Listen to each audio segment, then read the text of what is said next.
নমস্কার বন্ধুরা, কেমন আছো? আশা করছি তোমরা সকলে ভীষণ ভালো আছো। আমি আজকে শান্তিনিকেতনের একটা জায়গাতে আছি। এখানে একটা মন্দির আছে, জগন্নাথ মন্দির। তো মন্দিরটা ভীষণ ভালো, আর মন্দিরে অনেক কারুকার্য নকশাও করা আছে। তো শান্তিনিকেতনে এসে একটা মন্দিরের দর্শন পাওয়া গেল, তো এটা ভীষণ একটা ভাগ্যের ব্যাপার।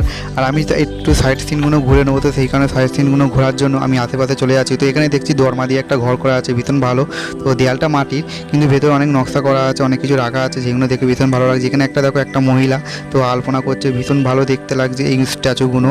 আর পুরোটাই মাটি দিয়ে আর দরমা দিয়ে ঘরটা করা। আর আমি যে কটা জায়গা ঘুরেছি শান্তিনিকেতনের, সবটা কটা জায়গার মধ্যে আমার এই জায়গাটা ভীষণ ভালো লেগেছে। এই জায়গাটা পুরোটা দরমা আর বাঁশ দিয়ে করা, আর পাশে একটা ফুলের বাগানও আছে, যেটা দেখলে ভীষণ ভালো লাগবে। আর এখানে অনেক মানুষ আসছে এই জায়গাটা দেখার জন্য। তো ভীষণই ভালো একটা জায়গা। এখানে তো খুব সুন্দর অনেক কিছু দেখারও আছে। তো এরকম মিনি ব্লগ তোমাদের কীরকম লাগলো কমেন্ট করে জানাতে পারো। এরকম আরও মিনি ব্লগ দেখার জন্য আমাদের চ্যানেলটিকে সাবস্ক্রাইব করো। দেখা হচ্ছে আবার নতুন কোনো ভিডিওতে।